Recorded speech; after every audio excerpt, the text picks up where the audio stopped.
Hey everybody, it's Jimmy and Bill. So today we're out here fishing for cobia. So we just anchored up, we're waiting for the fish to show up. We chummed the water, so we decided to do a video. And today's video, what we're going to talk about is, you know how people prepare to list their homes? Okay, so what do you tell them? Declutter the house, right? Right, yeah, declutter, depersonalize, try to take down a lot of the personal things, you know, that you have up, family photos, parents, just, you want to try to make it look, remember, you're moving, so the stuff's got to get packed anyway, and you want to take away the personal things to an extent so that people can envision themselves in the house when they look at it. Right, and then you want to clean up the yard, you want to do some landscaping. Yeah, curb appeal is always important. First impressions. First impressions. You want to paint any rooms that need painting, no crazy colors. Could you mention a few? And I'll tell you guys where I'm going with this. Right, yeah, painting you could do if you need to. You know, there's a fine balance between prepping your house and then spending too much money on it. We're not saying go out and spend a ton of money to, you know, to sell your house, because you might not recoup that. But if your house does need some paint and a little TLC, it'll go a long way, you know, as far as like one of the inspections I did, the room was literally painted black. I don't know why. Right. You know? Yeah. So I thought that was a little crazy. I would paint that one. But what this video is about is, yeah, there's things you need to do to get ready for listing, but there's things you really need to do during an inspection, because you can make the house look beautiful, but if you ignore certain things and then it has a bad inspection. So say somebody goes there and underneath the kitchen sink the valves are corroded or missing or broken. Say it's a $150 fix. Those buyers might come back and say, hey, we want a $600 contingency, you know, 600 back, you know? Yep. So that's what I want to talk about today. I want to talk about things that you need to do to prepare your home for an inspection. Okay. Not just, we'll go over some stuff to prepare it for a listing, but I always feel prepare it for inspection too. Okay, I'm going to throw one out. Basically, one of the first things you should definitely do before you list your home is look at your electrical panel. Is it old? Is it a recalled panel? Like, you know, is it like Federal Pacific? You know, a lot of insurance companies in Florida don't like them. They don't like some Sylvanias. They, you know, right. So they don't like some Zinco panels, you know? So take a look at that. And also, if you did any do-it-yourself kind of electrical jobs in the house, and then you went into that panel and you put 2 wires into 1 breaker, you know, that's going to be, an inspector is going to find that. So, in my opinion, if the panel's old and it has issues or rust, I would change it before I even list it. What do you think? It just depends. You know, like I said, you don't want to get into too much stuff.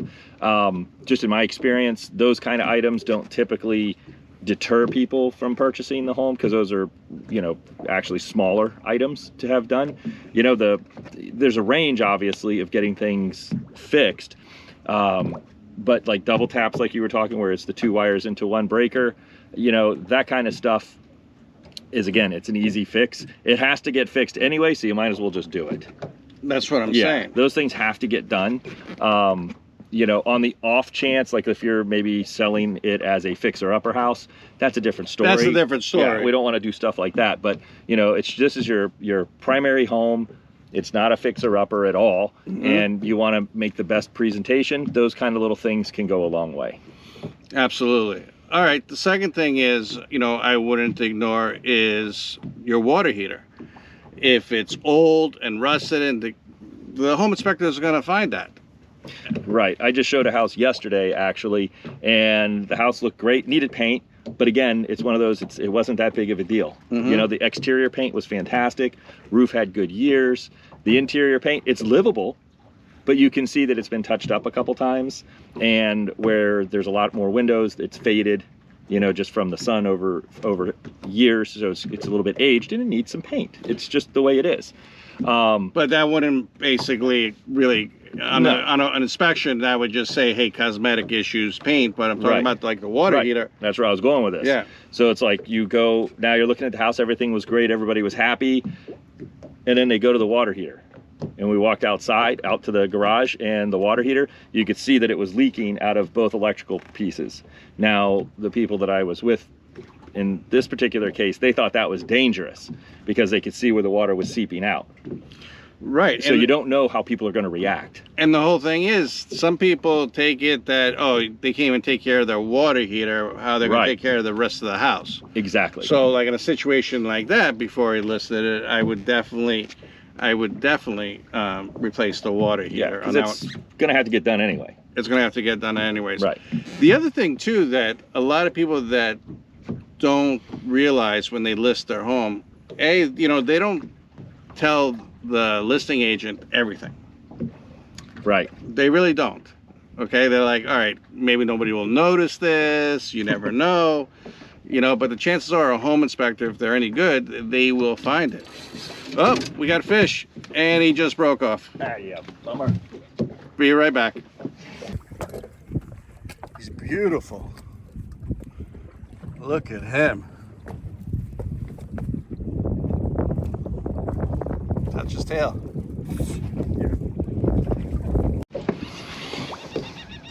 Sorry about that interruption, but we had a shark on the line and we had to get him off, and he's actually just swimming around the boat right now. Ready to come back for more. Ready to come back for more. But anyways, going back to what we were talking about. Disclosures. Disclosures. If you're listing your house, you should really disclose things that potentially a home inspector may find, or if it's serious, even if you don't think they'll find it, you really need to disclose it. What do you think? Well, yeah, it's the law. It's not a I want to or I don't want to. It's required. So right. When you're listing, you're going to find there's going to be a form that you fill out that it's a listing disclosure for your property, and you're going to say, yes, no, or don't know. And things that say yes, if you say yes, you just explain it. So let's say you had a roof leak at one point. Okay, no big deal. Yeah, the roof leaked at 5 years ago, replaced roof, on this day, no problem. You're disclosing what happened. So when you see things, it starts to make sense. So let's say you go up and there's some underdecking when you're doing your home inspection, and you see some water damage up there. In your head, you're going, oh, there might be a leak. Right. But then you can look at permits, and you're going to look at the disclosure, and you're going to work with the realtors, and they're like, no, they had a leak before, and they replaced the property. That's and they put a new roof on. And when the home inspector goes up in the attic, if they're good, they will look at the sheathing to see if there's any stains. Some of them, will use thermal imaging like I do, especially if it recently rained, to look for wet spots, cold temperature differentials. So that's my next point is up in the attic. Yeah, you may pay a lot of attention to that, but if you have a bunch of clutter and loose wires and lack of insulation up in the attic, that's a telltale sign too. Right. So, I've known when we get these property disclosures that, there's open junction boxes where things were joined together to add a light somewhere, and they didn't put the cover on the box. That's a no-no.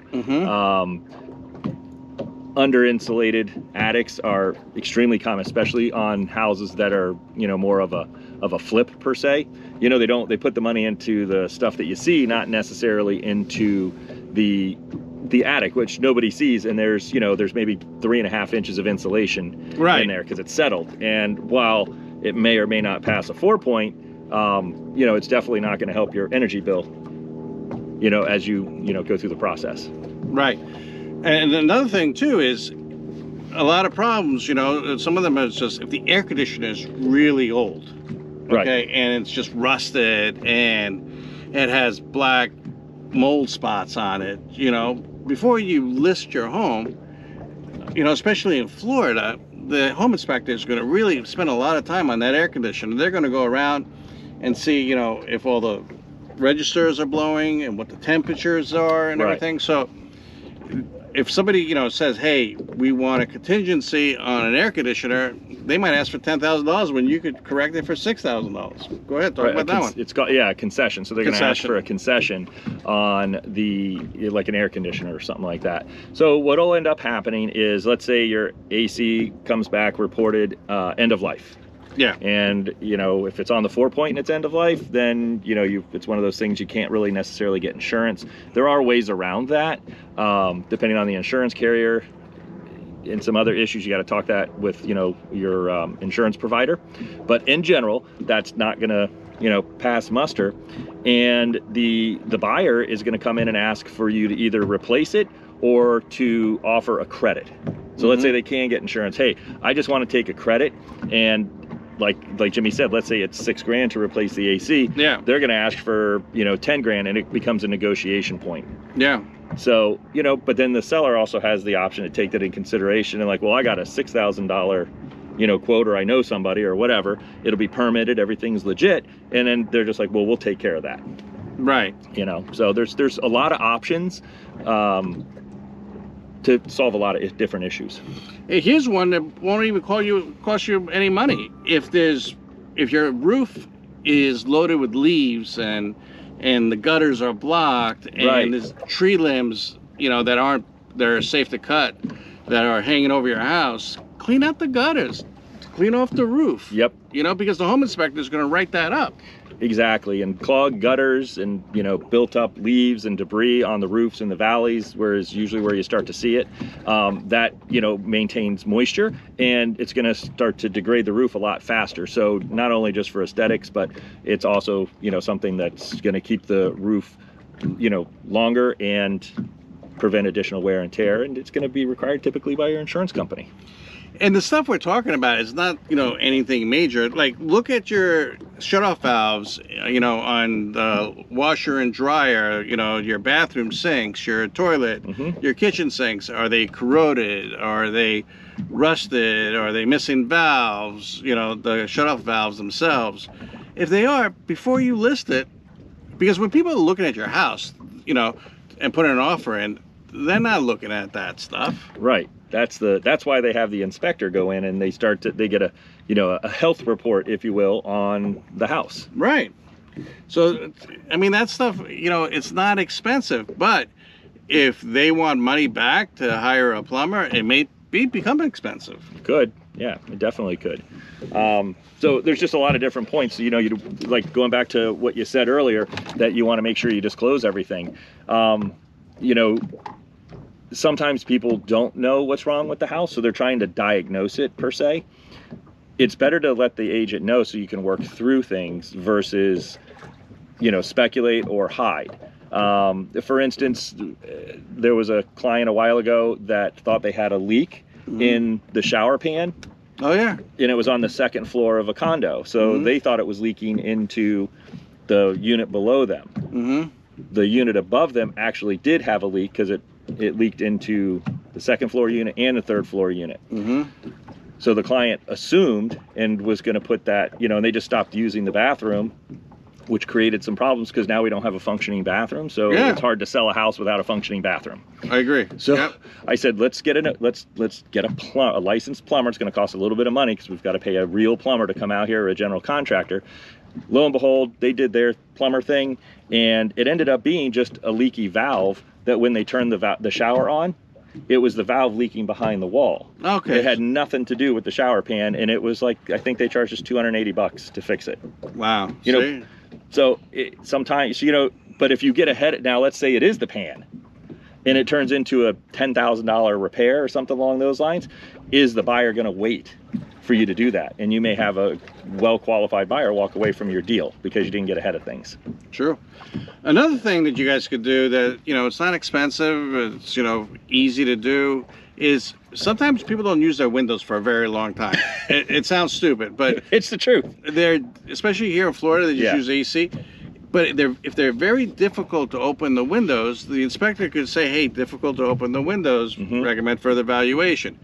So open your windows, clean the tracks. If a window's broken or a window lock is broken, fix them. Go to Home Depot, fix it. You know, fix the sash if it's broken, or just the little stuff. Why wait for the inspector to pick it apart? What do you think of that one? Right. So what happens sometimes is when the inspection report comes back, the inspector's doing their job, and they're paid to pick apart little things, then point out deficiencies, and then it's the realtor's and the inspector's job to, you know, together to come up with a plan. You know, if you you have contacts and, you know, you've been doing this a long time, so if the inspector, or excuse me, if the realtor, you know, doesn't have a lot of construction knowledge or something along those lines, they're going to lean on you a little bit to, you know, how serious are these items. But all those little tiny pieces can add up to one big thing, and then that could bust a deal too. Yeah, well, let me throw out another one, like a deck outside, rotten deck, you know, unsafe railings.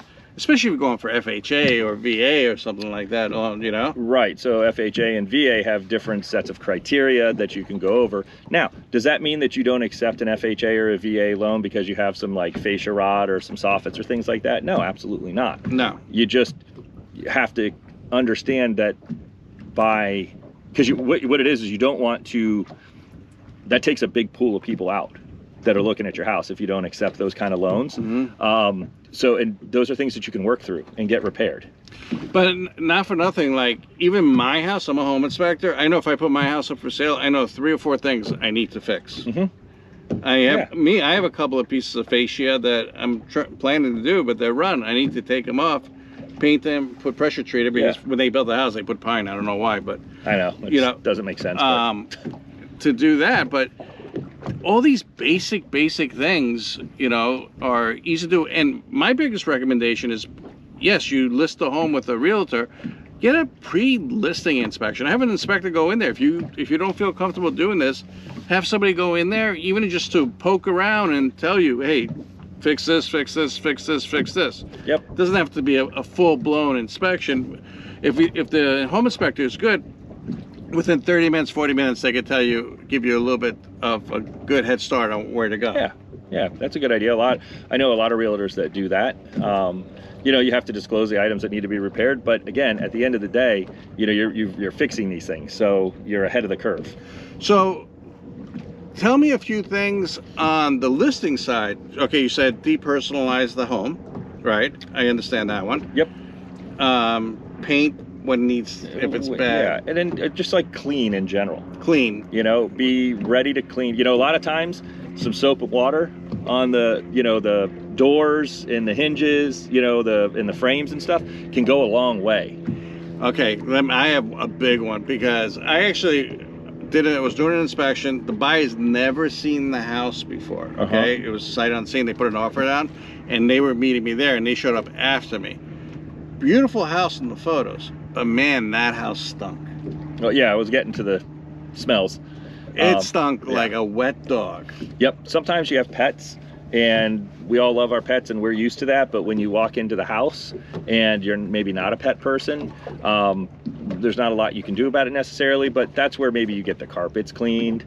You know, you air the house out if you've got a showing. Open the windows and the doors up for a little bit, and, you know, kind of air the house out, because let's face it, you know, I don't care how much you wash your dog or your cat or whatever. I don't know much about cats, but you know, they may have an odor in the house, but it's definitely something to take into consideration. And you don't smell it. That's why, you know, on some of these inspections, I have those plug-in, you know, air fresheners in the walls. There's like 15 of them all over the place. You know? Yeah, that might be overkill, but you know, and something else too. It may not just be pets, but remember, food smells. You know, if you maybe you cooked some garlic knots the night before, or you know, you reheated some fish or something for lunch. Clean your stove out if it's disgusting. You know.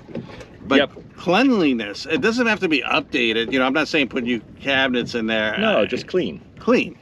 Yeah. Soap and water, like you said. Yep. Deep scrub the bathrooms so they look really, really clean. You know, you want to be able to get the most money for your house. Just like if you're trading in a car, you wash the car, everybody does it all up so that the guy comes out and looks at the car and goes, oh yeah, man, he maintained this vehicle, blah, blah, blah. You want to present the same thing, you know, to potential buyers. So people do look at that stuff. What else? You have anything else? Yeah, you know, where it becomes even more predominant is, let's say you've moved, and then now there's nothing in the house. That's when staging furniture. Yeah, you can get expensive with staging furniture too, but this is, you know, where now everything is kind of open because there's nothing detracting your eye from stuff, and it's really hard for people to not see things, because there's like when for instance, we just painted the house. So we took everything out of the house to paint the house. And we looked at the house, we're like, oh my gosh, look at this. This is, you know, you don't realize it until there's nothing on the walls. There's no pictures, there's no furniture in the room. You're like, holy smokes, you know, and we clean a lot, we paint and things like that, but it's still, you just don't notice it until, you know, or those like funky patches from the person before, you know, that we happen to have a picture there covering it, or there's things that are just taking your eye away from that. You know, all that stuff counts. So yeah, so I try to stage it in some way. Yeah. Leave some furniture behind. Right. Any other recommendations for listing? I mean, that's pretty much I mean, they gist. could always call you or message you. Yeah, and, of course. you know. And everybody's situation is going to be a little bit different.